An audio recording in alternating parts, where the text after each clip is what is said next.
Hello and welcome everyone to Spiritual Talk. Thank you for joining us again on this Wednesday evening. Hello, mate.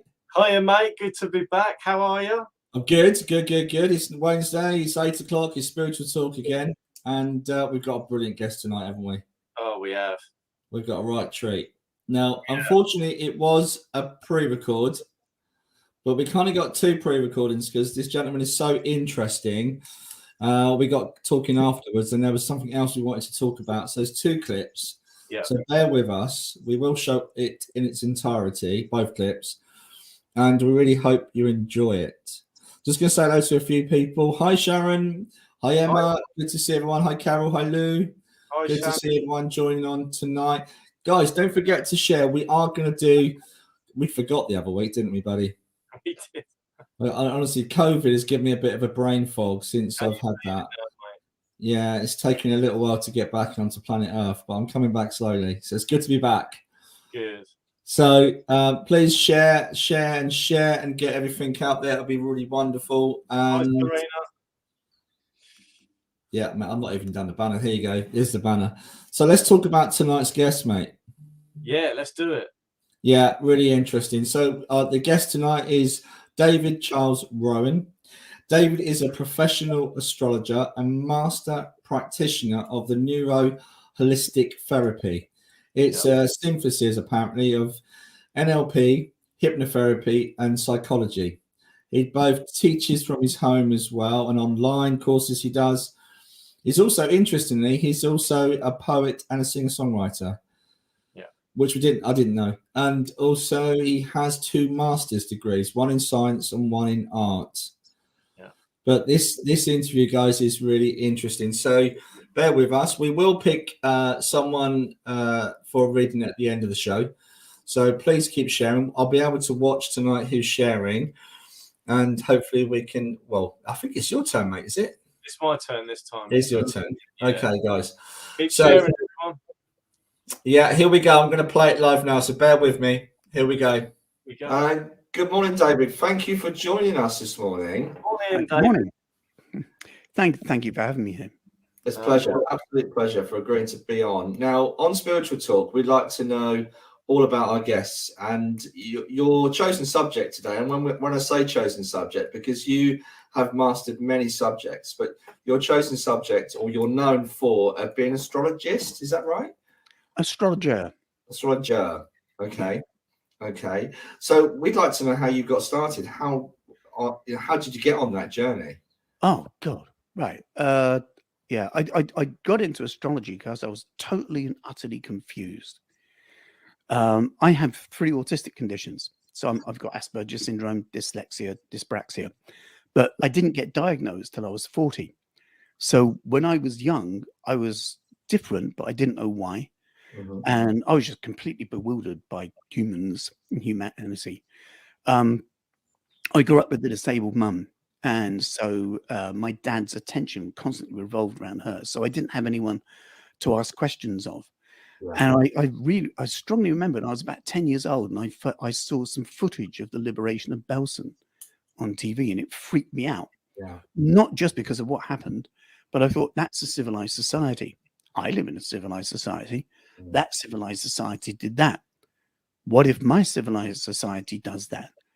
And it just kind of fired up this kind of need to know or understand people and the human condition. So I think the first thing that really kind of got me thinking about people and the nature of us was a David Bowie song.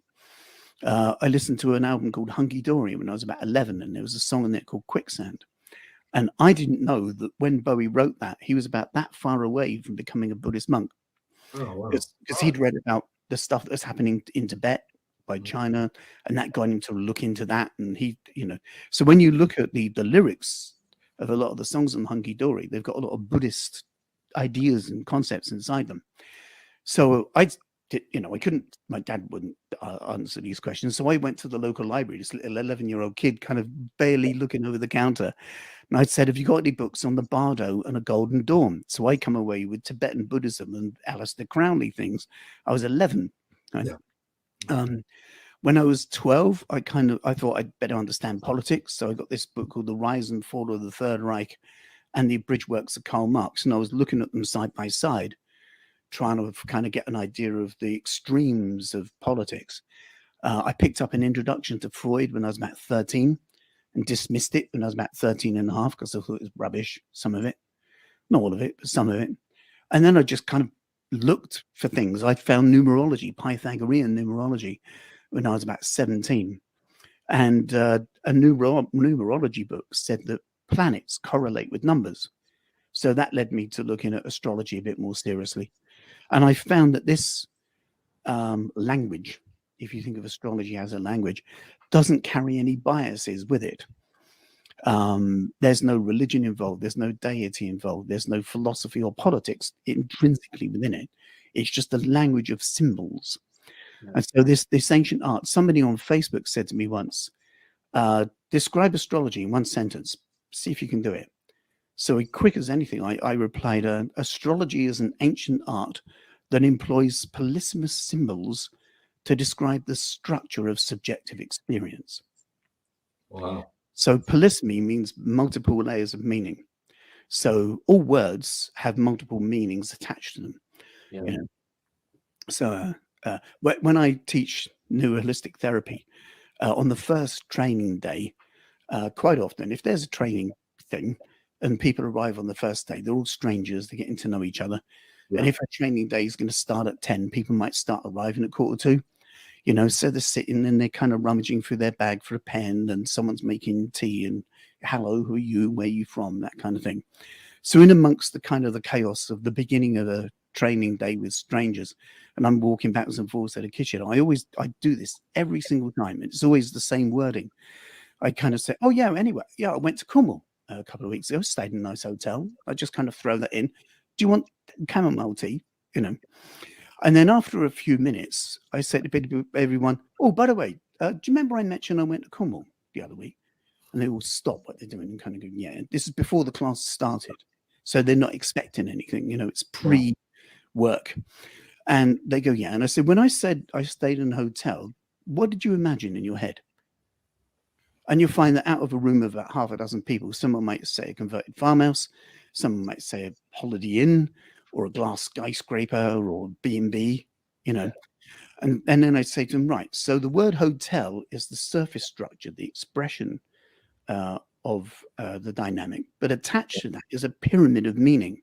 And every single nuance of the word hotel is attached to that expression. Yeah. So when you say a word in a sentence to a person, you know what your subjective intention is for the meaning of that word. Yeah. But the recipient can select in their brain any of the nuances that are attached to it. So when someone comes in a consulting room and they say, I'm depressed, how do you know what they mean? Yeah. And you've got two choices, really. You can guess the meaning, which is always going to be a 50-50 variable, or you can do a thing called ask. And that's really the only way to know what they mean by that. Yeah. And then I spend the next 2 years teaching them how to ask well. You know, so so if a symbol carries 1,000 words and a word carries 1,000 meanings, then the language of astrology is rich. It's very rich in its potential. You know, and I found it gave me a framework of understanding myself, and it took me about 7 years to get my head around it, because it's a very confusing thing. Trying to understand the entire breadth of humanity takes more than 5 minutes. Yeah. And then by about 1991, a lot of people started asking me questions, but you know, people coming for readings, but their questions were always the same.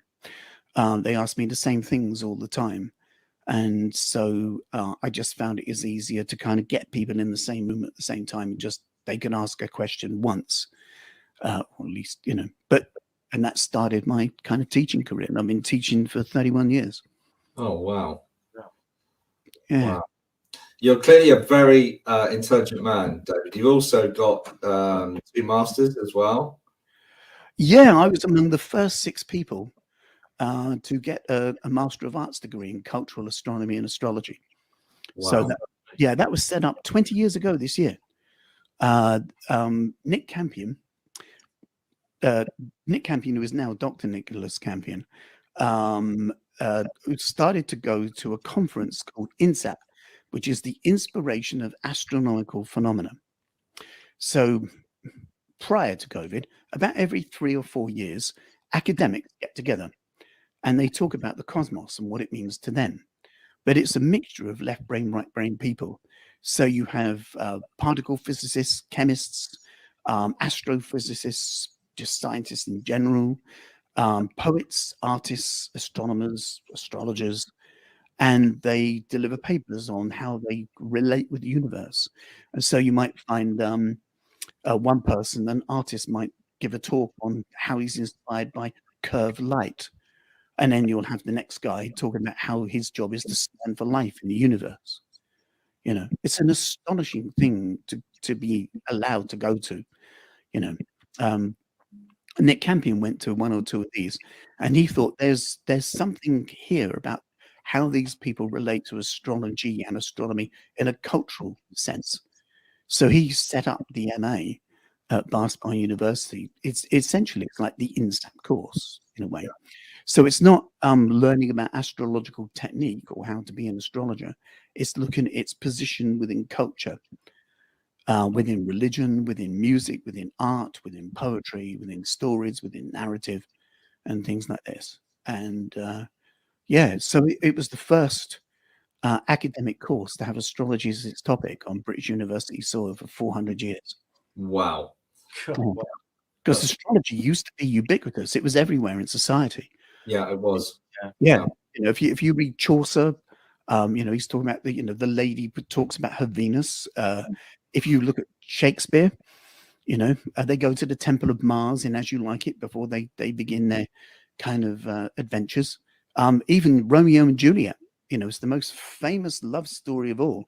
And the opening lines are, he talks about the star-crossed lovers. Yeah. The star-crossed lovers. That's got astrology right at the beginning of the most famous love story, you know.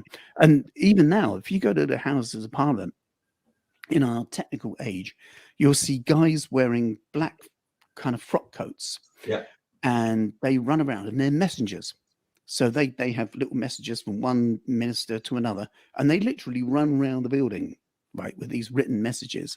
And they have a piece of metal in front of them. The piece of metal is a circle with a cross underneath it and kind of little horns coming off, a crescent coming off of its head, which in astrology we would recognize as the symbol for the planet Mercury. And Mercury is the Roman name of the planet, but the Greek name is Hermes. Right? And so most scholars, when they study antiquity, they tend to err towards the Greek. Very few people kind of go down the Roman road, although people do, but most of the time people look at Greek philosophy because they gave us democracy and Olympics and things like this. And so I knowingly walked up to this guy and said, "Oh, excuse me, what's that thing you've got hanging around your neck?" And quite proudly he said, "This is a piece of the crown jewels." I said, "Oh, what's it called?" He said, "It's called Mercury." So they're using the Roman name, which is what we use in astrology. So that kind of reveals something. And I think up until about 1671, there were resident astrologers in Parliament. Oh, wow. And the thing that did it was you notice that Christmas Day is the same day every year, 25th of December. You can literally set your calendar by it. But Easter varies around. It moves around. And the reason is because Easter Sunday is the first Sunday after the first full moon after the spring equinox. So if you don't know when the spring equinox is, and you don't know when the full moon is, you don't know when it's Easter. And the only people who could calculate that in antiquity were the astrologers, because astrology and astronomy were wedded together. They were the same thing. And it wasn't until the age of reasoning that I guess Western magical tradition started to get kind of separated from its mechanics. So if you get, say, alchemy, and you remove the philosophy, what you're left with is chemistry. So chemistry has its history in alchemy. If you get astrology, which is the notion of imbuing the sky with meaning, and you remove that philosophy, so there's no meaning attached to the sky anymore. What you're left with is data, and that's astronomy. Oh, So right. astronomy looks at phenomena, whereas astrology gives meaning to phenomena. Yeah. And that's the essential difference between the two. So by around the beginning of the 1600s, the Royal Society had already begun, and the Christians didn't like any opposing ideas or thought, as you know, persecutions and Spanish Inquisition and fighting the Islamics and all of the rest of it. But they had to allow astrology to continue because we were the only people who could calculate Easter. And I think it was about 1200 in the 12th century, St. Thomas Aquinas wrote a thing separating astrology in half itself. He said that there was natural astrology, which is the astrology of weather, of seasons, of planting, right, of tides. But there's also judicial astrology, which is to make a judgment upon a person. And he said only God can make a judgment upon a person. So judicial astrology is bad, but natural astrology is fine. And that meant the church could allow the astrologers to continue living without persecution that much, right? Because they needed them for the Easter calculation. But once science had started to be at an astronomy got going, and people could look at the sky and you didn't need to imbue meaning, that meant the astrologers were now kind of superfluous, really. We were not needed anymore. Yeah. And it was the Civil War that did it. So they said to the astrologers, who's going to win, Parliament or the king? And of course, some astrologers sided with the Parliament because it looked very kind of even. Other astrologers sided with the crown. So when they cut the king's head off, they said, aha, these astrologers are discredited. And when they restored the crown, they said, aha, these astrologers are discredited, which didn't need much. Yeah. And so we got kicked out of universities in 1671, and astrology went into a backwater. And a kind of an observer about 100 years later, a guy called Cadbury, wrote that astrology is for farmers, women, and the vulgar. And it started to become more popular again in the 1800s or 1900s. A guy called Raphael started to kind of talk about astrology charts and things that became more popular but it was also outlawed as well. Now, this is going to sound a bit strange, but it's a genuine thing. I don't know if you noticed that on our television screens, on terrestrial TV, Channel 4, BBC, ITV, they have documentaries about everything under the sun, including the sun itself, except for a serious discussion about astrology. Oh. And the reason is it's against the law. They're not allowed to talk about astrology seriously. And the reason for that is Napoleon. See, Napoleonic wars were terrible things. Those wounds and bayonets were awful. They didn't have anesthetic. They didn't have antibiotics. And so after the Napoleonic wars, almost every major city in Europe was filled with these terribly wounded men. And out of desperation, they would beg in the streets. Yeah. They would do things with dice. They'd say they could read your palm, bumps on your head, all sorts of things. And we don't have a cafe society. It's too cold, right? Yeah. And the French have a cafe society. But there are certain kind of latitudes of northern France that are further north than some latitudes of southern England. And yet we don't have a cafe society. Yeah. So it's not to do with temperature. It's to do with culture. Yeah. And the French tolerated their wounded men being on the streets and begging, but the British didn't. We didn't like it. So I think it was 1815. They created the Vagrants and Vagabonds Act. And all of the things these guys were doing were put under this thing. So saying they could tell your fortune, read your palm, all that kind of thing. And it started to clear the streets of these vagrants. And around 1824, they added astrology to the list. So astrology became illegal. And the police would have honey traps. They'd have a reading. And when the astrologer asked for money, the handcuffs would go down. And there was a theosophist called Alan Rio, and he was famously taken to court twice for practicing astrology. And the second time to the kind of dismay and scandal of the time, he was fined £5 because he was found guilty. And I think it was 1922 with the birth of Princess Margaret. The Daily Mail, of all things, put her birth chart on the front page. And that began the whole thing about sun signs and newspapers and media with astrology. Okay. Kind of, yeah. But if you think of us, like all human skills have a range of competence. So you've got mastery at one end and please stop at the other end. Right? So if you use musical genres as a scale of sophistication, you could say that there's the X factor at one end of the scale of sophisticated music and Beethoven at the other end of sophisticated music, and maybe Led Zeppelin in the middle. Right? Yeah. So all of the media stuff and all the things that say you're a Taurus, you're a Gemini, etc., all of that is the X factor end. And I aspire towards the Beethoven end. So we don't have the notion there are only 12 kinds of people. We have the notion there are 7.7 billion different types of people. Each one has their own particular perspective of the universe from their own subjective position, and their birth charts are completely unique. Even twins have differences in their birth charts. So that's interesting in itself. So how does that look then, David? The Beethoven side of astrology, you're the higher, the finesse, how does that look from an academic point of view? From an academic point of view, oh, that's an interesting question.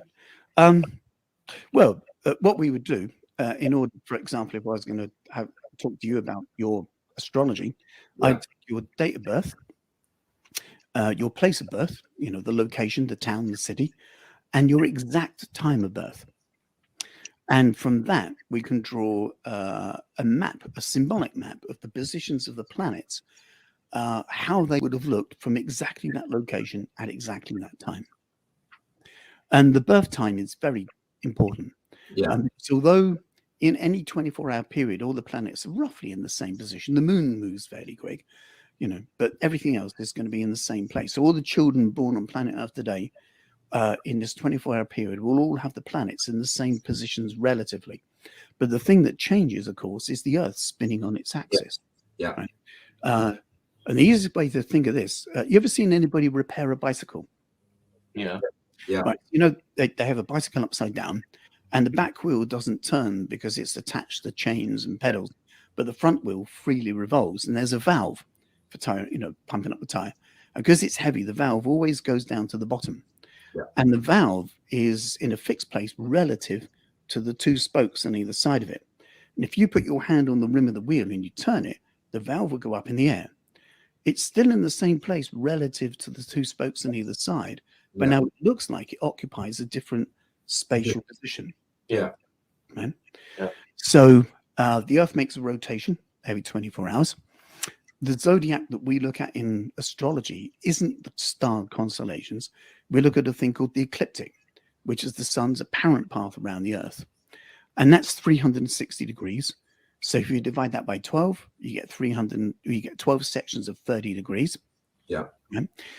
And in a 24-hour period, that means that the horizon will move through a sign of the zodiac once every 2 hours. Right. And if that sign of the zodiac is comprised of 30 degrees, then you get a different degree rising approximately once every 2.5 minutes. So two twins born in the same place, and yet, say, 15 minutes apart, there could potentially be a difference of 7 degrees on the horizon. Right. And we make angular calculations to those degree points, to the ascendant point. And so for one twin, there could be an angle present, and for the other twin, it's not there. So, there will be differences in their charts. Subtle differences, but differences. That's interesting. My partner has twins, and they are totally different characters. Yeah, I was a twin. Yeah. And so, and I in my classes, I use his and my chart to kind of illustrate these differences. Yeah. And he didn't survive, but I did, and so there's got to be something in those charts to kind of suggest, although both in difficulty, one's got just that edge to survive, and the other one hasn't. Yeah. It is a fascinating thing. It is. Yeah, in my teaching, I do an introduction course, which is about 18 weeks, and I call it an introduction course. A lot of people think it's a mind-blowing experience, really, because we look at the history of astrology. We look at history through the lens of astrology. You can't presume that everyone's got kind of psychological knowledge. So on one day we look at psychological kind of structures, things like fight and flight, repression, suppression, the difference between those two, little bits of neuroscience as well, just so that everyone's on the same page of understanding some basic things of psychology. We look at an esoteric, we have a day of esoteric philosophy. So, you have to look at fate and free will, really. Right. Do we have existential free choice? In which case, astrology is a straitjacket saying you are this, you are that. Yeah. You can be anything. Then again, are we fated to live out certain things? In which case, astrology is pointless, because if it's your fate to be a certain thing, looking at it isn't going to change it. Yeah. So where is astrology in between those two poles? Yeah. And what is it? We also have to look at, why is an astrological birth chart drawn from the first breath? Why isn't it from conception? Yeah. And so then you're really talking about, when does life begin? Yeah. And for some people get murdered because of their opinions about this. So it's a very sensitive and tender topic, but you have to discuss it because it's the edifice on which astrology is standing. Absolutely. And so that means then you then end up kind of looking at notions of reincarnation and the journey of soul, and the purpose of life itself, and where astrology fits with all that. And so, so people find themselves experiencing all this kind of stuff long before we even look at a chart. And we look at astrology as a language as well. Why are the symbols that shape? What is it about these shapes? How do you read the meanings in those? Yeah. Show people that even the squiggles and the wiggles in astrology are actually a language. And there's two ways around kind of learning this, I guess. You can memorize it, or you can understand it. And I find that if a person memorizes things, when they're under pressure, they have amnesia. You see this in quiz shows. I remember watching the old version of The Weakest Link once, and she said, "With what part of an egg do you make a meringue?" And the guy went, "The inside." Well, yeah, it's the weld on the outside of the egg, mate. But if you're in a studio with 80 odd people looking at you and boom mics and 4 million people watching you live, you're rabbit in headlights. Yeah. So, but we never forget what we understand. So I show people how to understand this topic from the bottom up. So then it stays with them, And if they do go to a dinner party and mention that, I'm studying astrology, and someone gets a birth chart out and puts it in the middle of the table and says, "Tell me about my mother," and the room goes hushly quiet. If they're going to depend on their memory, they won't be able to speak. But if they have an understanding, they'll find themselves going, "Oh, right, okay. Well, your mum was like this, and your mum was like that," and they'll find that it will flow. Yeah. So, can we ask you your personal opinion on the soul's journey and how that connects to a person's chart? Oh, yeah. Well, in a nutshell, I guess I'd say that for me, planet Earth is like a school for souls. Mm-hmm. And it's a place where you can learn certain things: greed, avarice, jealousy, envy, hatred, sadism, and things. I have no idea what the other schools might be like. Yeah. Yeah.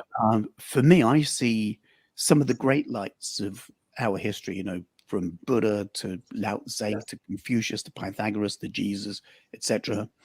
I see them as almost like prefects of this school. Yeah. I can't get my head around being a prefect of this world, let alone what might be next. So if this is like the infants, that would mean that those people are in the bottom year of the juniors. Yeah. Yeah. What are the prefects of that like, right?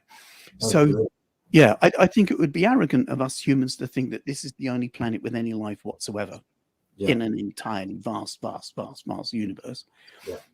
Whether or not other planets have what we might think of as cerebral life, as opposed to just viruses, is something that, you know, we just don't know. But one might assume that life could have evolved and formed in other places. So for me, this planet is a place where you can learn certain things, and the range of things that we can learn in this world are too vast for one lifetime. Yeah. There's far too much, you know. And if you think about it, I mean, for all of our brilliance in art and science, and, you know, you can sew someone's arm back on, and you can paint the Sistine Chapel, and, you know, a man who's deaf can write symphonies and all of that. No matter how good you are, the things you do, relating with a human being is still nigh on impossible. You know, we share 50% of our DNA with a banana. We share 99% of our DNA with the chimpanzee. We don't understand other creatures that we share kind of 100% of our DNA with. We don't understand ourselves. And so that process of learning about human relating for all the other things we might do seems to be something that takes an extraordinarily long time, you know.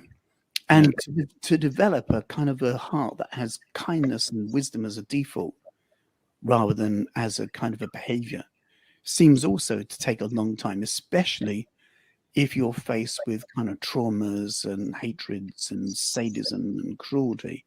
To be able to still hold kindness and wisdom in your heart when you're faced with that is an extraordinary thing to be able to do. But so it seems to me that after lifetime after lifetime after lifetime, we kind of develop that sense within ourselves, because those learnings migrate from one life to another. So I have this notion that before we incarnate, there's some kind of planning stage where whatever you're going to learn, the remit of your assignment sheet, if you like, is kind of basically structured out with all its variations. Because I don't think we learn one thing, we learn multiple things. Yes. You know, and so it's like imagine there's a roundabout with, say, 10 roads coming off it, and each one of those roads has certain things along it. So there's one's got a humpback bridge with the duck pond, another one's got a flyover, another one's got a cul-de-sac, and along each of those roads there are people. Yeah. And so when we're born, we can kind of choose which one of those roads we go down. And each one of those roads has its own lessons, its own people that we meet, and they're expecting us, but we're also just on one path of theirs, in their multiple options. I tried to get my head around this when I was in my 20s. I tried to imagine the whole thing, because your grandparents and great-grandparents and they'd all have to, all of it is agreed, right? Every life form, cats, dogs, pigeons, chickens, willow trees, everything you encounter is a mutually agreed meeting with the soul or spirit of every life form that you encounter through every life you will ever have. And if you try to get that in your head in one go, it will cause you a great deal of pain. Yes. Would that not be a process of surrendering to allow that to happen, David, rather But it than... does happen. Because if you try to manage something like that, surely that couldn't happen. It has to be as... it's too much. The whole has to be almost like a part of that. So what you encounter within that, so there's some kind of soul agreement, what I'm trying to say, on a vast surrendering process potentially. And interesting, Anthony, you have a pre-life memory, don't you? Yeah. We've mentioned this a couple of times when we've done different spiritual talks in the past, David, but for some, whether it's bizarre reason or not, I got this preconception or memory of choosing my parents. And this was when I was a child, of actually remembering it as clear as day, as clear as yesterday. And I've still got that, and glad that Paul just brought that up just now, because that brings that back into the forefront of my mind, that thought process of choosing with a team of helpers in a spiritual state, or however it works, to choose which direction of which parents I chose to go with. And also at the same time, they would have chosen you to become into their path too. Yeah. And so that meant that your existence had to exist as a potential before they were born, when they were in their planning room before they were incarnated. Right. And that's what I mean by I tried to go right back to the origin of things, and it hurt. I thought, no, forget it. I'll just accept mystery. So Yeah. it's much easier just to go, okay, mystery happens, and enjoy mystery without having too much kind of cognitive analysis. Can Because I just otherwise, quickly it's ask- just can I just quickly it's jump too in? big for my little brain. Can I just quickly jump in there, David? Yeah. Your brain fascinates the life out of me. I must Yeah, say. yeah, absolutely. Have a conversation all day, can we? But also, not just that, the way you articulate everything, but also your journey within this lifetime of learning to be able to help others at a grand level for their existence. But what from this, rather than a fascination, but an absolute overall intelligence from an understanding spiritually, or however you want to word it, this form of surrendering that Paul used at the end of the day isn't just in a relaxed state, is it? It's in an absolute blueprint of fine detail to make everything connect together. Would you say that? Do I understand? I can relate. I can understand what you're saying from if I think about it astrologically. Right. Okay. So this language of astrology is incredibly complex. So, for example, in an astrological birth chart, there are the 12 signs of the zodiac around the outside, right? But also inside the wheel, there are 12 compartments, which we call houses. Yeah. And you could think of those as the sets on a stage. So imagine there's going to be the play of your life in the theater, right? And around the outside on the floor, there is a ring of lights, the footlights, right? Yeah. Up in the loft, there are spotlights, and the stage is divided into 12 compartments or scenes. So there's a set for travel, a set for being with friends, a set for talking to interesting people in a podcast, a set for health, right? And as you do different things in your life, as you go through your day, you're moving from one set to the other, to the other, to the other. And each of these sets has these footlights illuminating it at the bottom. And some of them, not all of them, but some of them have spotlights playing into them. Yeah. Okay. So in astrology, the spotlights are the planets, the footlights are the signs of the zodiac, and the houses, if you like, are these areas of life in the middle. So a planet describes a certain behavior that we do. The sign of the zodiac that it's in at the time we're born tells us the manner or style in which we do that behavior. And the house position shows the context or area of life in which that behavior is most likely to be observed or to come about. So, as you know, every theatre spotlight is white because all lights are white, all light bulbs are white. But if you put a certain fabric around it or a certain chemical around it, then that chemical will absorb all colors of the light spectrum except for one. So then you'll only see one portion of the light spectrum coming out from that light, a green light, a blue light, a red light. So if you think of a planet as the light bulb and the sign of the zodiac it's in as the filter, so then you get an idea that, Mars, a symbol of expression, in Aries will come out in an Aries way, in Taurus will come out in a Taurian way, in Gemini would come out in a Geminian way. Yeah. Okay? But the house position can also be different. So the first house is the house of immediacy. The second house is a house of kind of contemplation and mulling things over. The third house, a house of communication, and so on. So if you get Mars, you filter that through Aries in the first house, it'll be slightly different to Mars in Aries in the second, different again to Mars in Aries in the third. So by the time you're round to the 12th house, you've got 12 variations of Mars in Aries. And by the time you cycle that through Taurus and Gemini all the way around to Mars in Pisces in the 12th house, there are 144 variations of the style of expression of a human being. And that's just 144 variations of expression. So psychologists, some of them are quite sophisticated, and they have 4 psychological types. If they're doing psychometric profiling, they'll be really sophisticated and maybe have 8 or 16 or even 32. In astrology, we have a base plan of 144, and then we add the complexity of combinations. as well. So as a kind of a human modeling system, it's incredibly sophisticated and rarefied.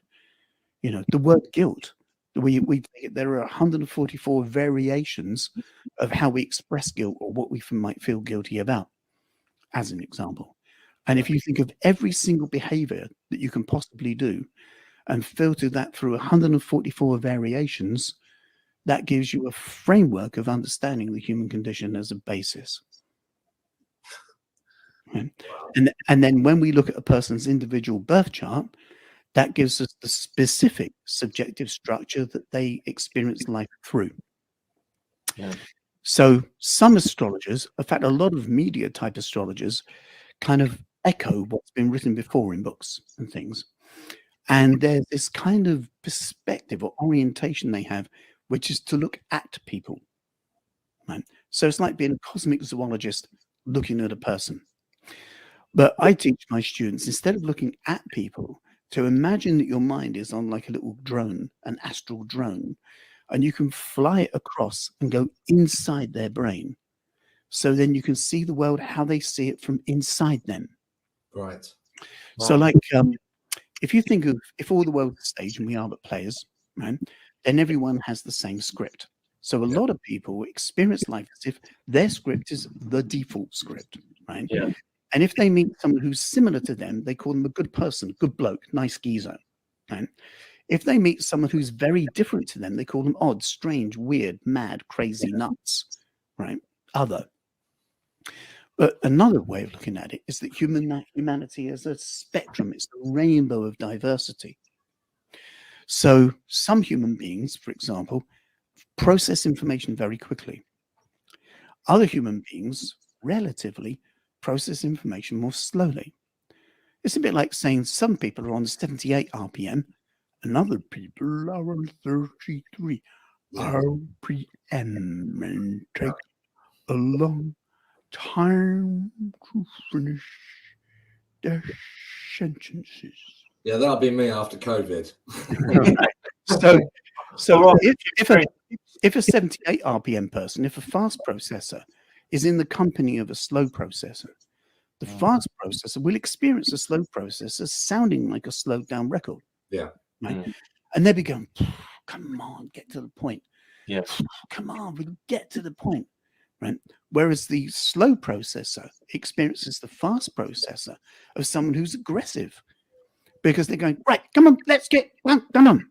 Yeah, yeah. And the only way that a 33 RPM person would move that quickly is if they're in a state of panic or anger. Right. So they assume that when they meet a fast processing speaker or talker, that person must be angry because that's the only reason that they would be able to do that. Right? Whereas the fast processing person experiences the slow processing person as being somewhat dim or stupid. Yeah. Because that's the only reason they would take so long to answer a question. But they're not. It's just that they don't understand there's a variation, there's a variety of spectrum.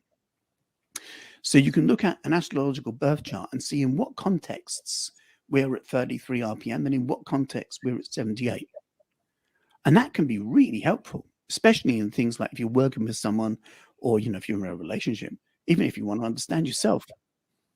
How come I can do this part of my life with great fluidity and ease, and yet this area of my life is like a clunky, or I'm like a baby giraffe kind of trying to walk around. Why is it so awkward for me to do that when I can do this so easily? Yeah. And it's a fascinating tool of self-illumination. Yeah.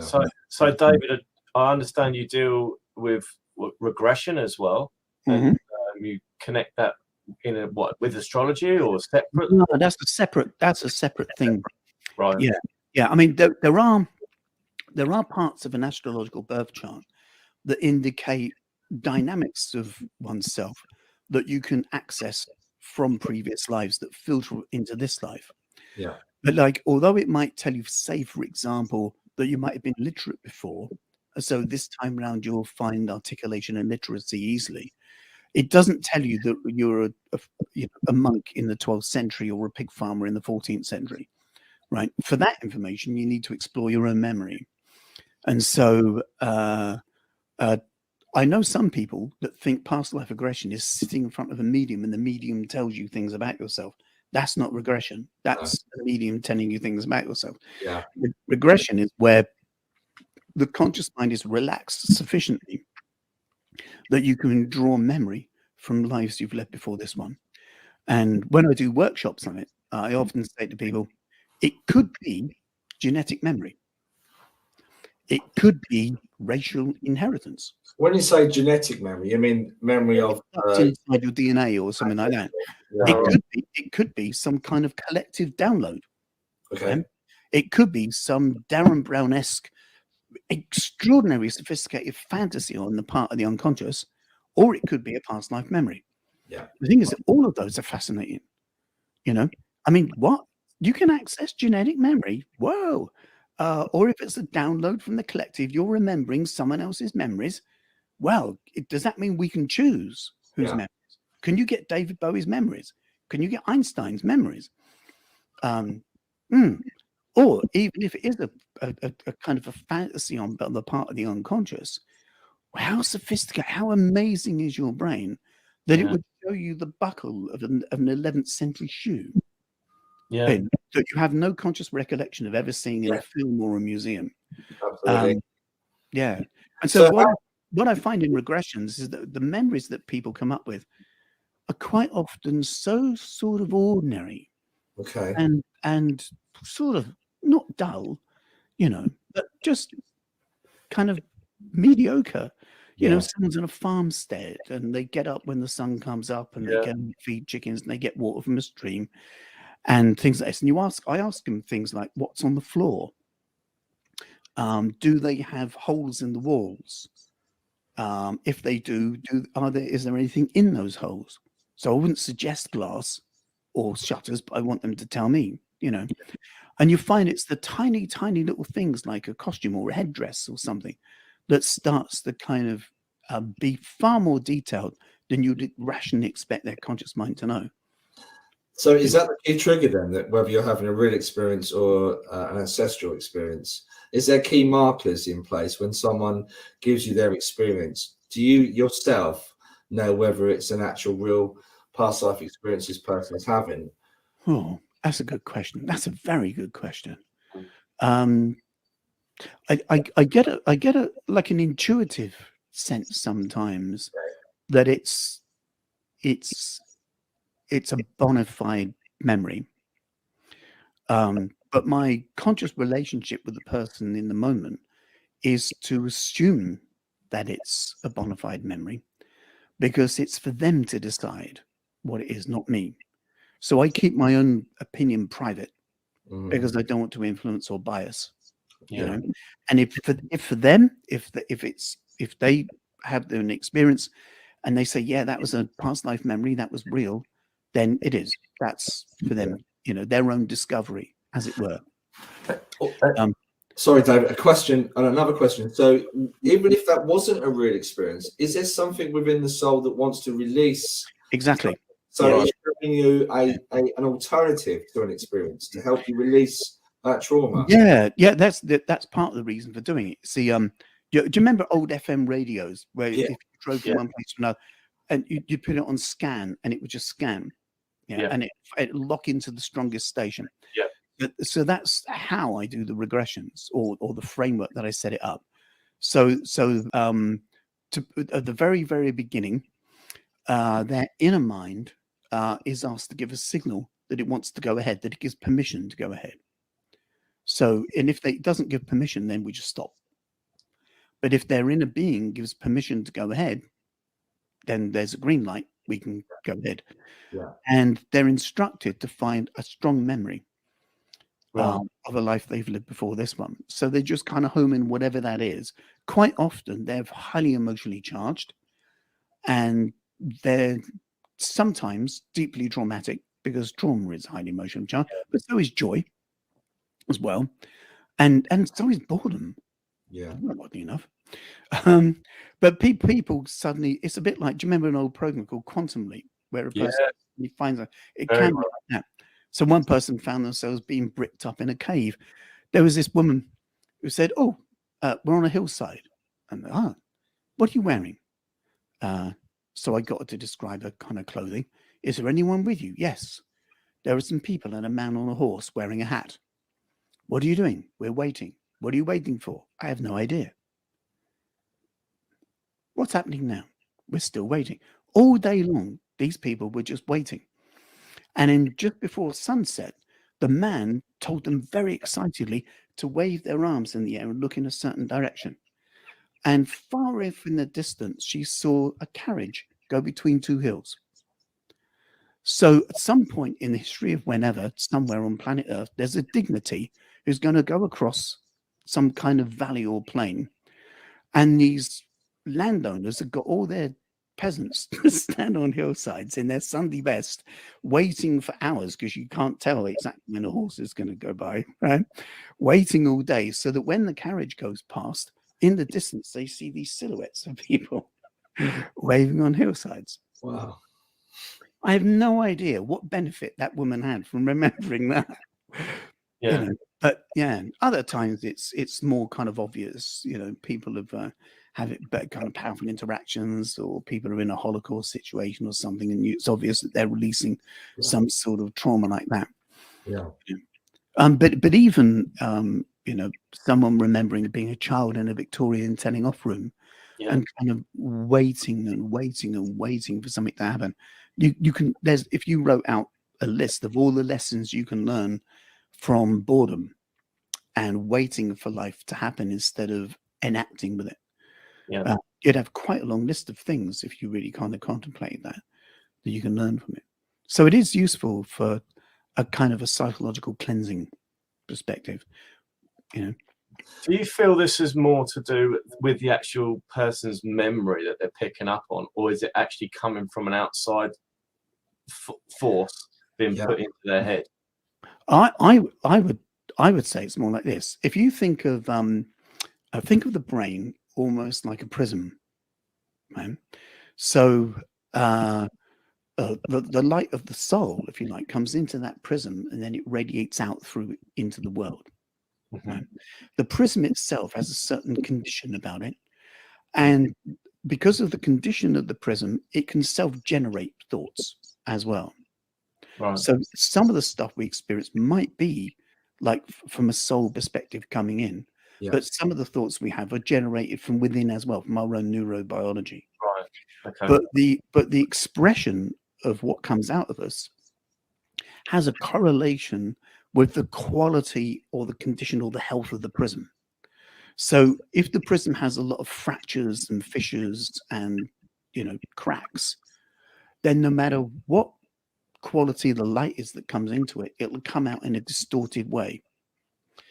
And so going on a kind of a path of self-mastery in whatever form that is, whether that's a martial art or meditation or contemplation or Zen Buddhism or whatever it is, the more you can repair the fractures and cracks in the prism of your own brain or your own psyche, you know, i.e. your psychology, then the more you can have, I guess, a healed light coming through, and you can relate with yourself in a more congruent way, you know. And so I've been on a journey. I've been on that path since I was a child, and I'm hungry for ways to make that easier, faster, smoother, you know. So hence not just doing astrology, but going off and doing kind of what I call neuroholistic therapy, which is a mixture of NLP, hypnotherapy, and a field called psychobiology. You know, some I think since I did my MSc about 12 years ago, most of the books I buy are on interpersonal neurobiology and neuroscience. So I read neuroscience stuff for leisure because I'm utterly fascinated by what goes on in here on a chemical level. You know, so when I started learning NLP and hypnotherapy, you kind of learn in talking therapy world that words have an impact, and language changes things, but you're not taught how. How does it do that? How does making a sound with your voice cause someone to never smoke cigarettes again? How does that happen on a kind of a chemical level, on a cellular level? But when you understand how that works, suddenly it makes everything more congruent when you're delivering it, because you know for certain that the sound of your voice will cause another person to relax their shoulders, maybe slow their breathing. And as you begin to do that, you can find that your breathing becomes more easy. And there could even be muscles in your body or your arms or your hands that begin to relax. You're going to have us all relaxing and sleeping. Well, yeah. And so knowing how that happens, knowing about mirror neurons, makes it a lot easier to do. Yeah. Did you say mirroring? Mirror neurons. Mirror neurons. Okay. Yes, some Italian guys in about 1999 discovered that every creature that has a spine and a cortex has mirror neurons in their brain. The function of a mirror neuron is to translate an external experience into an internal understanding or comprehension. So we have that. So if you go to a rock concert, Simple Minds concert, and you see Jim Kerr on stage doing this, and then you look around, you see loads of people doing the same thing. Yeah. And so their mirror neuron, he's firing off their mirror neurons, and they're replicating that. But a cow going on up the gangplank into an abattoir, if there's one of its cow friends inside screaming because it's being murdered, those sounds reach that cow on the gangplank, and its mirror neurons comprehends exactly what it's walking into. Yeah. And its fear is then comprehended by all the others in the truck that haven't got on the gangplank yet. Yeah, I've heard that. So I haven't eaten meat for 31 years. I've just started. I've just gone vegetarian for the last. Hey, well done, sir. Yeah. Go further into veganism. It's even more congruent. Yes. You can fit. You really feel that you're walking your talk when you're, because if you have a love for all of life, then you like I said, when we were talking before, you can't live without taking life in one way or another. Yeah. But you are in control of your damage limitation. What about helping with the vibration of the food you're eating by blessings? Do you believe in the vibrational quality of that object, that you can bless it? There's been a whole research, isn't there, into blessing your food, blessing things around you to raise that vibration. Do you believe in that, even with diet? It's nice to have gratitude for things, but it's still better to not kind of cause something to feel kind of kidnapped, tortured, and murdered beforehand. See, where I work, there's an abattoir nearby. I work 3 days a week, and there's an abattoir, and you can hear them, the animals screaming as they're going in. And it's awful, and the energy and the vibration of that. And if you're slightly sensitive, Anthony, you'd feel that, and straight away it's like, I love sausages, gone. Chicken, gone. It's all gone. So I visited an abattoir when I was 14, and it's something that you'll always remember. Yeah, it's quite haunting, I'd imagine. Yeah. Well, to a certain extent, one of the reasons that human beings can tip or slip into committing atrocities on humans, because they find it so easy to commit atrocities on other life forms. To an extent. We're all. It's when you look at kind of like the psychology of serial killers or war crimes and genocides and things like this. You could very easily form the impression that we humans are basically apes with broadband. And we're all just one synapse away from turning into something horrendous. It looks that way, I don't necessarily think that's the case. I think that have you heard of a Harvard professor of psychology called Steven Pinker? No. Okay, there's a professor of psychology at Harvard called Steven Pinker, and he wrote a book. Must be 8 odd years ago now, called "The Better Angels of Our Nature." It was inspired by another book called "The Civilizing Influence" by a guy called Elias. And the civilizing influence looks at what it is, how it comes to sciences form structural rules of what is culturally appropriate and what is taboo. So there's a whole chapter on spitting. All mammals produce saliva, but in some cultures it's taboo unless you're kind of 15 and you're watching The Clash in 1977, in which case spitting is very, very good to do. But there are very few kind of contexts in which human beings say that spitting is all right. Yeah. So where did that come from? Why did this mammal this articulate mammals suddenly decide that that's not a good thing, whereas all the other animals slobber and kind of spittle all over the place. So Pinker got interested in this and started to look at cultures and societies going back about 1,000 odd years, and he noticed the pattern. And the pattern is, it seems hard to believe, right? But it's in a thoroughly researched pattern, and that is that over time, all human societies are becoming less tolerant of violence. Wow. That doesn't mean that we're eradicating violence, but it means we're becoming less tolerant of it.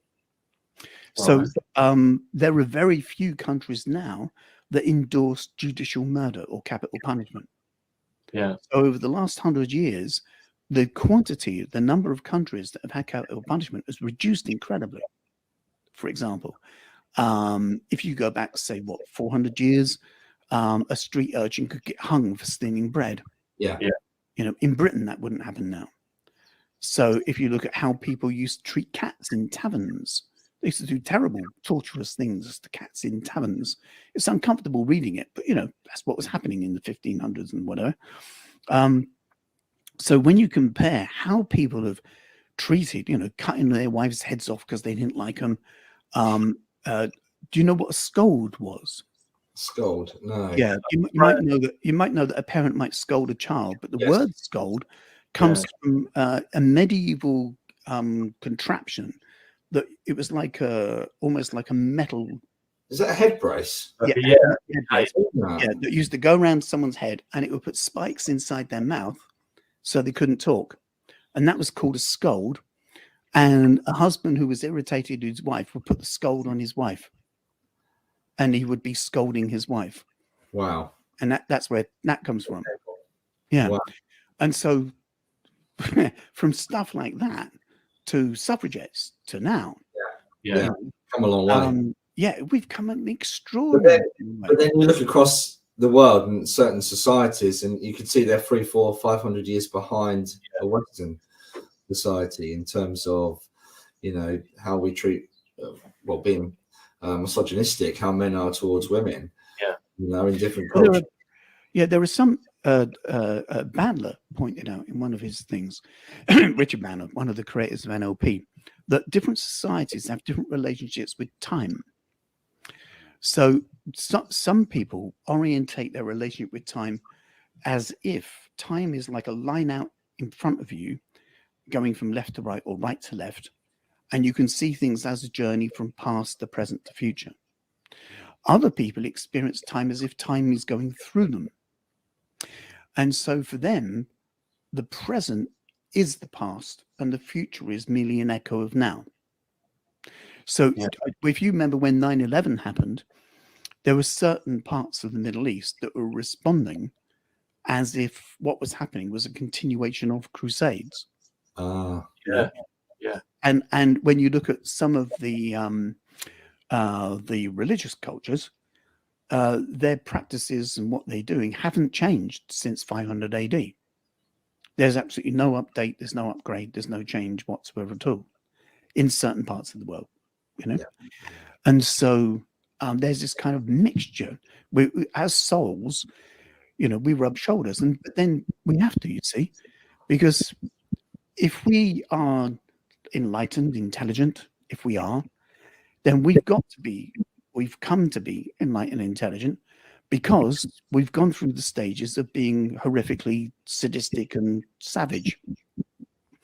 And we've got so fed up with being savage that, like, too much chocolate makes a child sick, that we've learned that kindness is a default. But there are other souls who aren't as mature as that. They haven't gone through those lessons yet. They're still in the savage stage. So how can they learn about enlightenment if they don't see it and observe it and touch it and feel it? So we have to rub shoulders with the savage so the savage can learn from us and model us. Yeah. Just like, you know, we love it when we meet, you know, an enlightened soul. If you're ever lucky enough to meet the Dalai Lama, you know, that's something you're going to remember for the rest of your life. Yeah. Just because you're in that person's aura, to be near that level of, you know, wisdom. And so likewise, people who are less wise than us they get that benefit from hanging around with us as well. The only problem is that if you're in the proximity of savage people, you will get hurt. Yeah. Is that more about embracing it, David, rather than learning from it? It's about embracing it. I think it's more sort of, I guess, accepting the notion that this Earth school has a wide range of people at different levels of understanding and knowledge and wisdom on its surface, and that the only way that the unwise can learn is by hanging around with the wise. But that means that the wise elect and choose to go into spaces where you're going to have access to people who are more kind of unenlightened than you, and they will behave towards you in an unenlightened way. Absolutely. You know that prior to landing here, and that's part of the beauty of being a guide, because there's no point in being a guide and kind of telling people who already know where they're going. You know, that's not the thing. The thing is to have contact with the people who don't know things so that you can illuminate them. And in the process of that, that does mean you get kind of sometimes squashed, hurt, and bitten and trodden on. Yeah. So, David, do you see that reflected in someone's astrological chart? That whether they're an evolved soul or whether there's some special qualities within that person? Or no, you can't tell that. You know, to quote one of my favorite astrological authors, Howard Sportus, if a woman is born in the same time and place and date as a pet frog, their birth charts will be the same, but the woman will express the chart according to her level of consciousness, and the frog will express its chart according to its. Right. You can see propensity for pain and trauma and mental illness and things. I did a 3-hour workshop on the astrology of Ukraine and what's happening with the conflict about a month or so ago. And we had to look at Putin's chart, and there are 2 indications in Putin's chart for him to have serious mental health problems. Oh gosh. Which is not a surprise. Yeah. Really. Be a bit weird if they weren't in there. Yeah. You know? But because of all of the symbols in astrology are polysemous, one doesn't know how the person is using it. You know, so for example, you know, in Michael Jackson's birth chart, a planet that one could associate with imposition is Pluto. And he had that in the house of the home, which is also the same part of the chart, if you like, as the father, right? So there's an indication there that he could have been abused by his dad. And that's one of the things he said in life, that he was abused by his father. But that could also mean that he could enact abuse within his home as an adult later on. Okay. Now, we don't know that that's the case, you know, but the astrological potential is there. But without getting it from the horse's mouth, you can't verify it. Yeah. You know, so when you look at Prince Andrew's chart, there are indications there that he could be an adult who engages in impositional sexual activity, i.e., not necessarily worrying about the consent of the recipient. Okay. Right? Now, but that doesn't mean he's done that. It just means that we know that astrologically the potential is there. Yeah. So again, we're coming back to when the soul chooses its lessons, that maybe it's particularly chosen that particular time of birth because of the lessons it's requiring.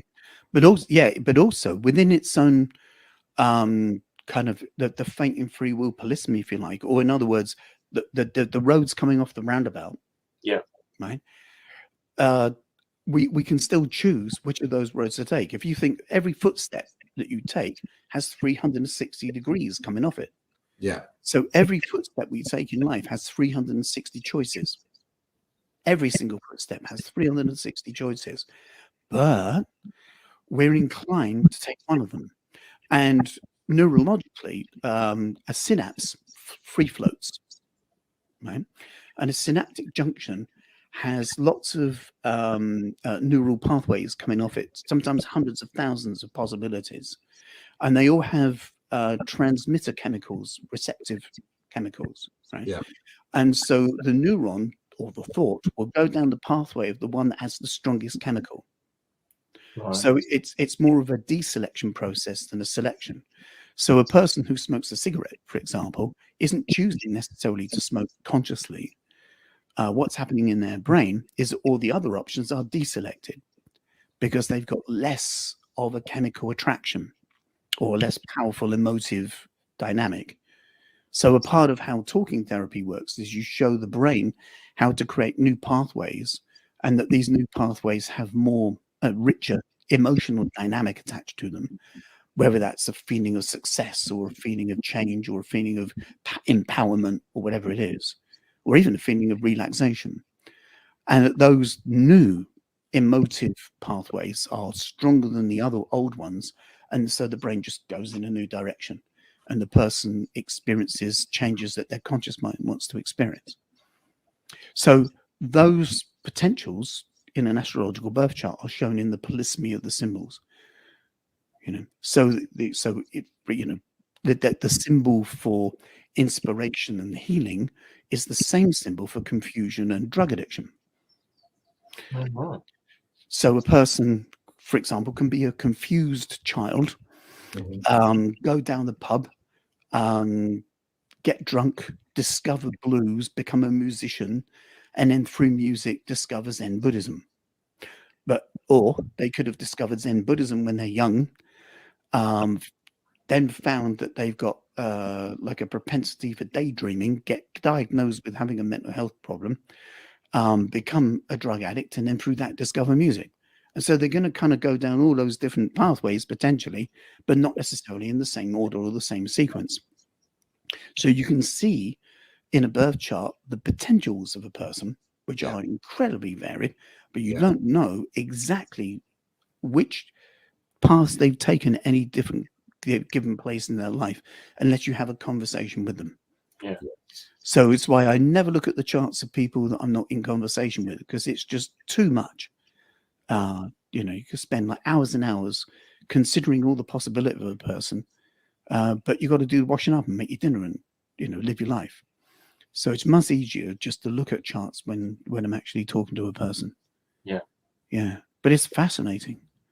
In my professional classes, when we're looking at a placement that isn't represented by someone in the class, i.e. none of us have got that particular placement, we look at case studies. So we look at famous people and things of people who've got certain placements and see what they got in common, and and how these variables come out in the expressions, whether they're famous artists or actors or Nazis or serial killers or whatever. So David, you're obviously somebody that's impressed by the power of the universe, if you like. Can I ask you a really big question? And I kind of feel this might be a bit too much for a Wednesday morning at 11 o'clock. You can ask anything you like. I'll do my best to answer. I'd like your theory on God. What do you mean by God? Do you believe in God? Do you believe in a power? How do you see the universe and all things within that? I can't answer your question until you answer my one first. What do you mean by the word God? I need your definition. God is in a principle of what binds it all together. What binds it all together? Yes, or creation, or I'm going around in circles with this. I'm a big rabbit hole. I'm just going to try and dig myself out. Okay. So, in terms of, do you ever see that in what you do in your experience? Because obviously you're a master of science, so you're very much, do you find that having this belief system in a greater power, do you have that? Have you had experience?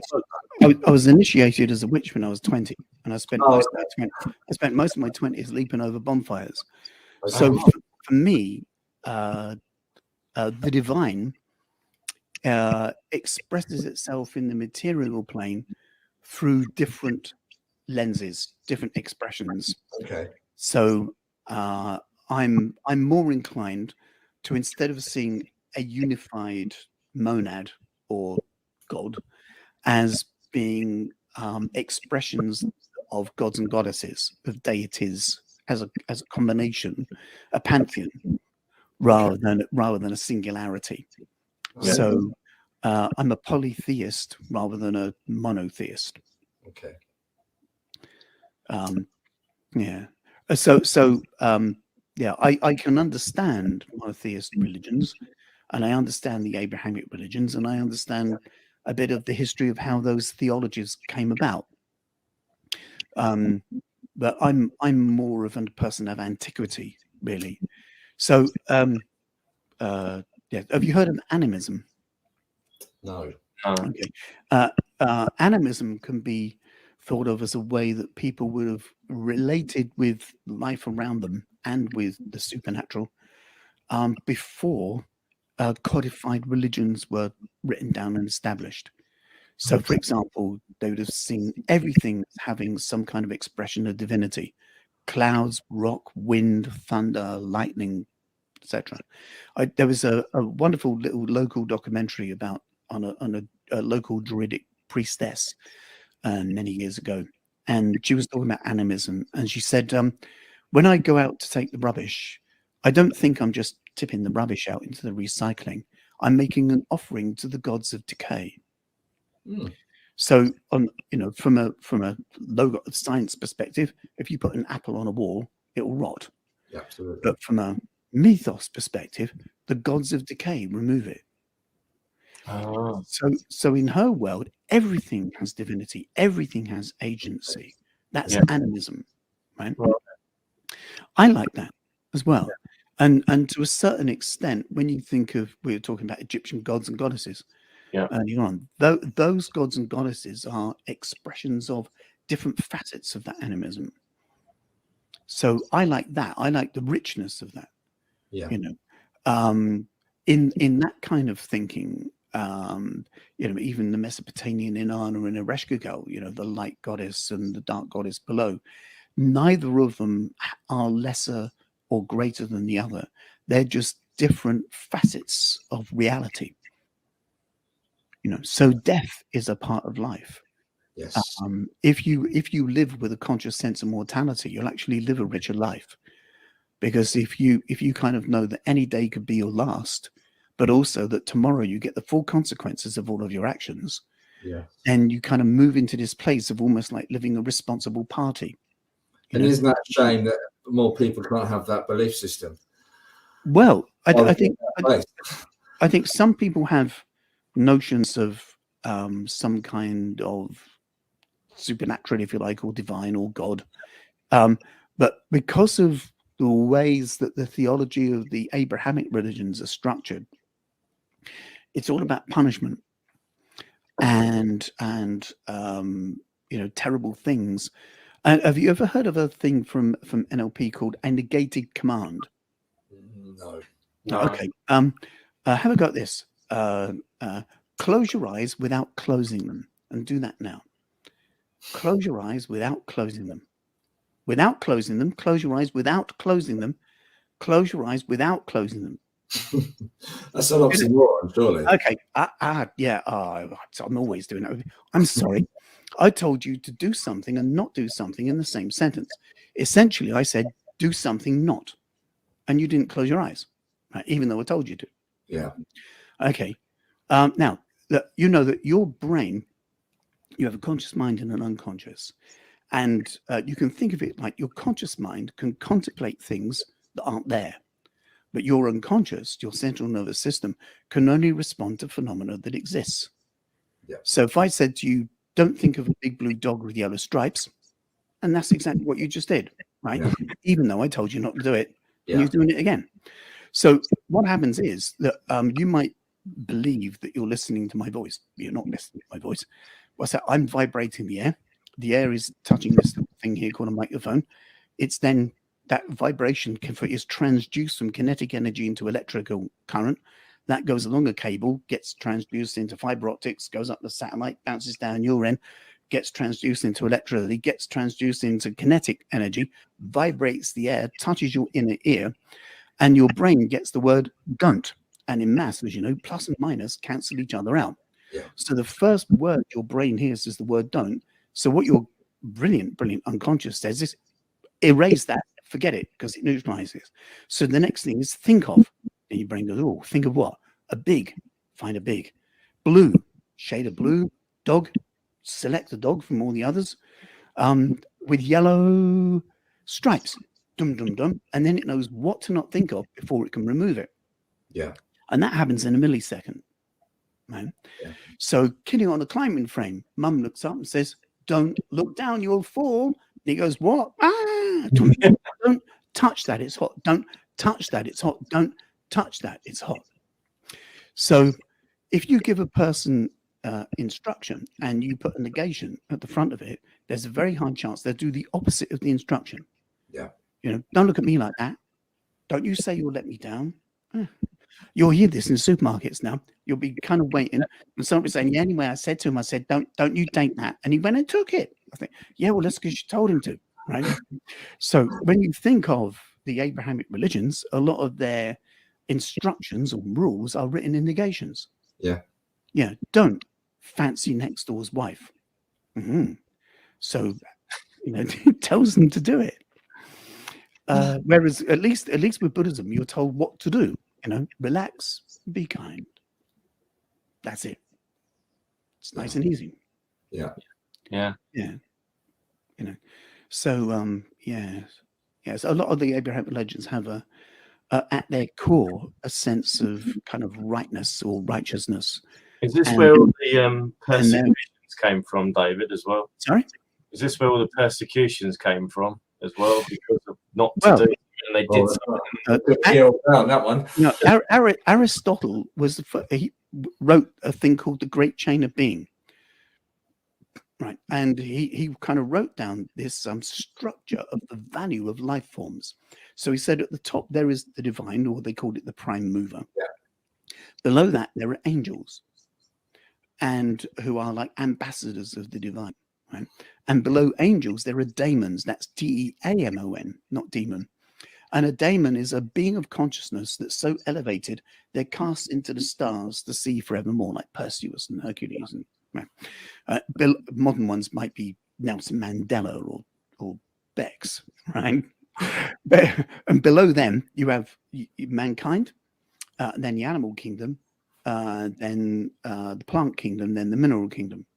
So he put life forms in a hierarchy, and he had a pupil called Alexander, who became the Great. And so wherever an army goes, it takes its philosophy with it. Meanwhile, in the Middle East, the most prevalent religion prior to Islam was a thing called Zoroastrianism. You know, a very famous Zoroastrian. His name was Freddie Mercury. Freddie Mercury grew up in a place called Zanzibar, and Zoroastrianism is still the dominant religion in Zanzibar. Right? Okay. So Zoroaster was the first person in history to say that there was a fight between light and dark. So before that, wind was just wind, clouds were clouds, rain was rain, death is death.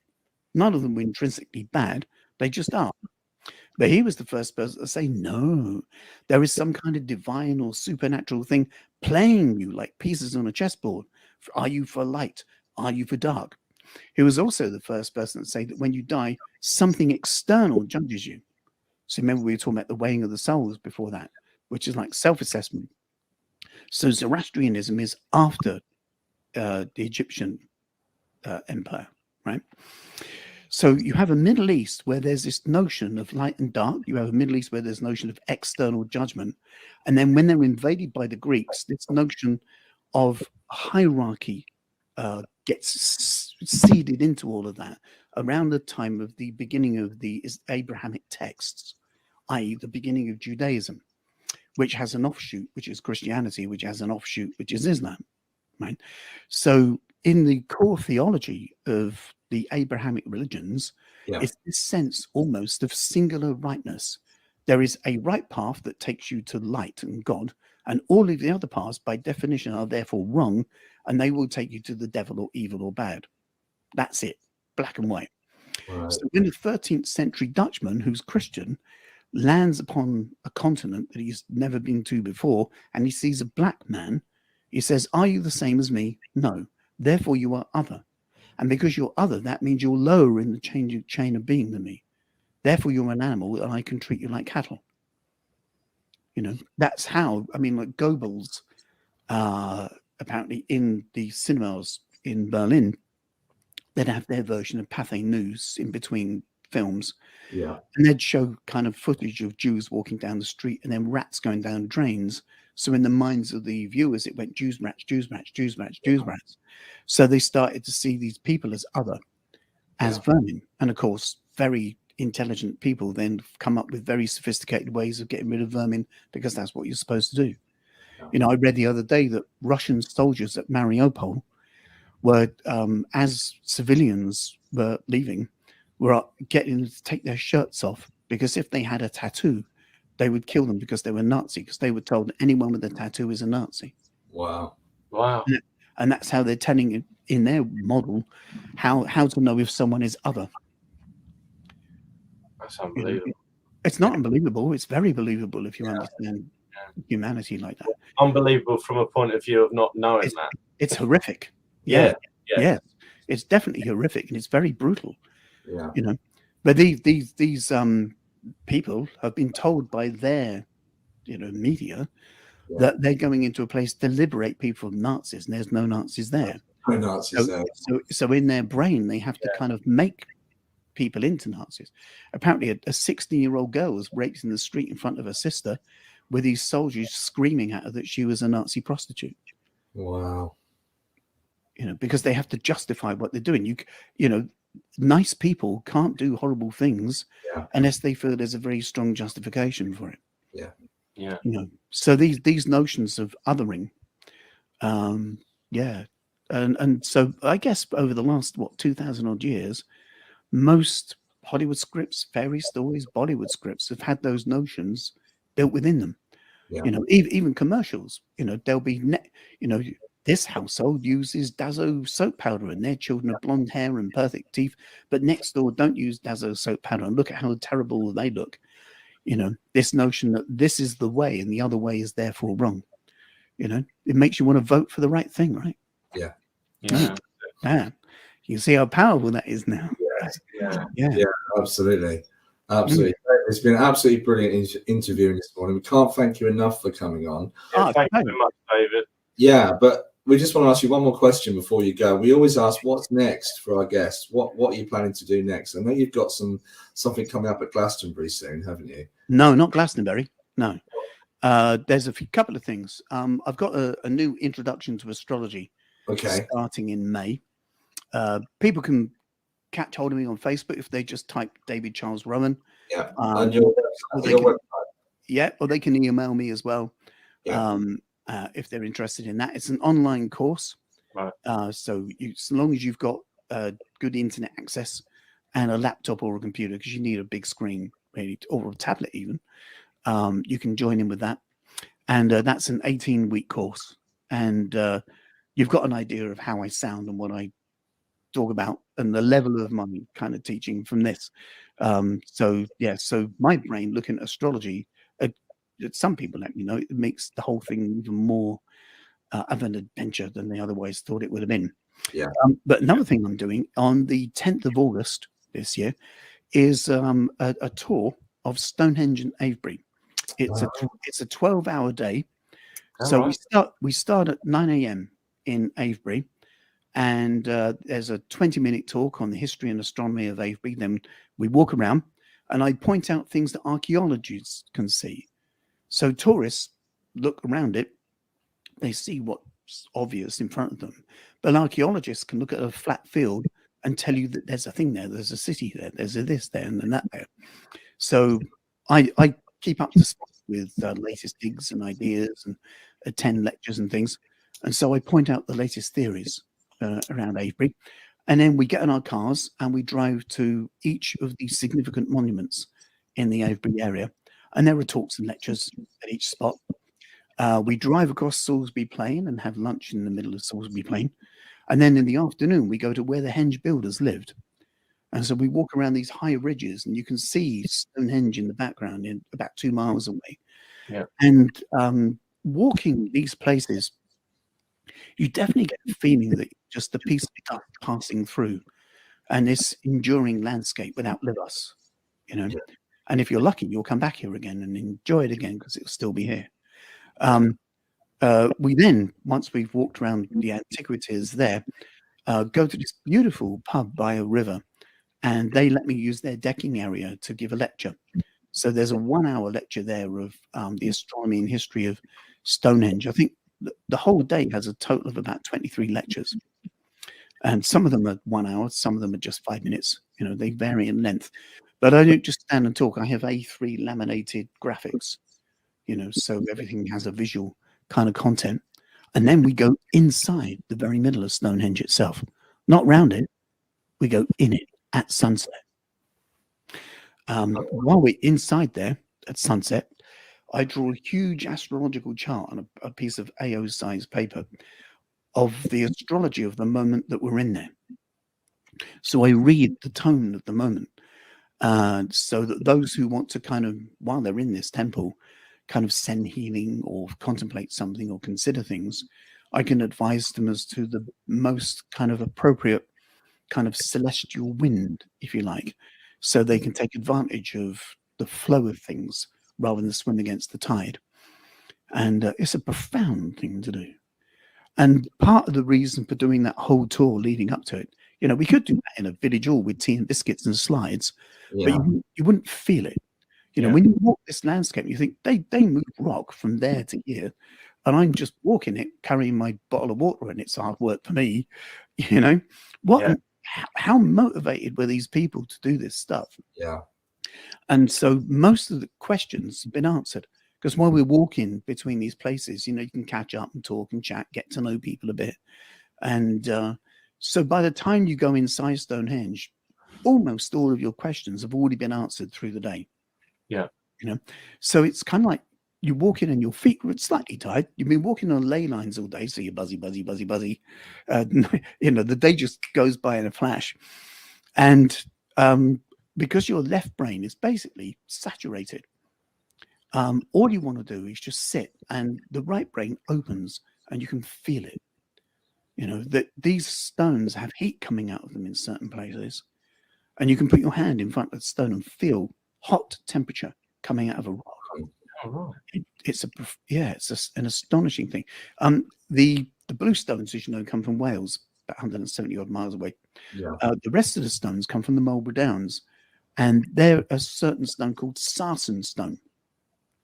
And between here and Southampton, there was a layer of sandstone that got infused with silica, and it was crushed under a mile of ice at the end of the Ice Age.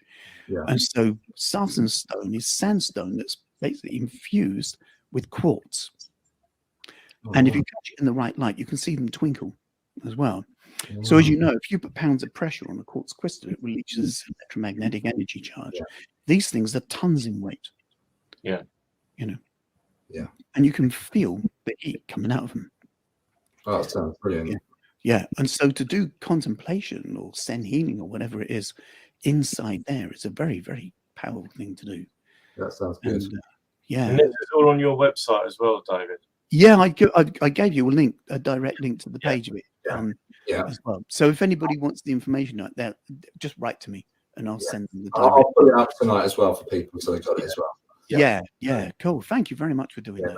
No problem. But thank you for agreeing to come on, David. It's been really fascinating. Hey, it's my pleasure. I'd have to say that the Stonehenge thing has limited spaces, by the way. Okay. How many people? I think 6 have been booked out already, so there are 24 left. Right. Okay. So it's a very small group, Yeah. Which is wonderful to be able to go inside there in silence. Yeah. I know it's open at 4 times a year on the solstices and equinoxes. Yeah. But that's when you're in there with other people who are kind of banging drums, making noise and things. Yeah. To go in there in a small group and literally just hear a pin drop. Yeah. Yeah. Powerful. It's rare. Indeed. Yeah. So I do that once a year, just once a year. Okay. Opportunity not to be missed, people. Yeah. Sounds great. But yeah, thanks again. And hopefully we can get you back on the show in the future, David. Oh, I'd love that. Yeah. And I have to say, what a fascinating conversation with you guys. I want to learn more about you. In fact, if you write to me and let me know your time, date, and place of birth, I'll send you your astrological chart pack so you can. Oh, wow. Brilliant. Okay. Wow. Give you some information on the different kinds of readings and things I do as well. Oh, brilliant. Brilliant. Very nice to get to know you. Thank you. Yeah, brilliant. Thanks, David. My pleasure. Have a good day. Thanks a lot, David. Awesome, mate. We're back. Thank you, everybody, for watching. It has been an interesting interview. Some controversial subjects. Can you still hear me, buddy? Are you muted? I think you're muted, mate. There you go. Oh, thank you. I don't know how you got muted. Neither do I. But yeah, some interesting ideas and concepts, and we can't thank David enough for coming on. There is another little video. What we're gonna do is we're gonna put that onto YouTube. But David, later on, we start talking about Mercury retrograde. Put it on YouTube. So yeah, we'll put that on YouTube as well as added content. It's interesting talking about Mercury retrograde and David's opinion. So there's been a lot of information tonight. It's been longer interview than was expected. So I hope everyone found that very interesting as much as we did. But yeah, you can always go on there at a later date and listen to other pieces of information David was talking about if you've run out of time listening tonight. Yeah, have a look on our YouTube pages. What's your page called, mate? Just Anthony Doveton Medium. Okay. Yeah, on YouTube. So yeah, okay, cool. Just search our. We'll put the links in on our pages anyway, so people can have a look. But we're back next week with another great guest. We've got a medium coming on next week, and we're going to be doing the messages. To messages. Back to messages next week. But what we need to do, mate, is pick somebody for a free reading. Are you picking it then? Do you want me to pick? Yeah, if you pick. Okay. A name that I haven't seen before. Okay, let me just check it. I have to go into check into my Facebook because that's the best way to check who shared. Okay. Just bear with me. I believe. Do you know what? I can't even see it on here. So I'm just going to pick. So I hope somebody from random. Okay. I'm going to go. I think who's put on here? Shared. Wowzers. Sorry, mate. This is like a delayed. Okay, here we go. I'm going to go Emma Elizabeth. Rightio. Congratulations, Emma. Congratulations. Back with you soon. Brilliant. So, mate, it's time to say goodbye, and we'll be back this time next week at 8 o'clock. Absolutely. Take care, everybody. Have a good weekend. Take care, everyone. See you. Bye, everybody. Bye. Cheers.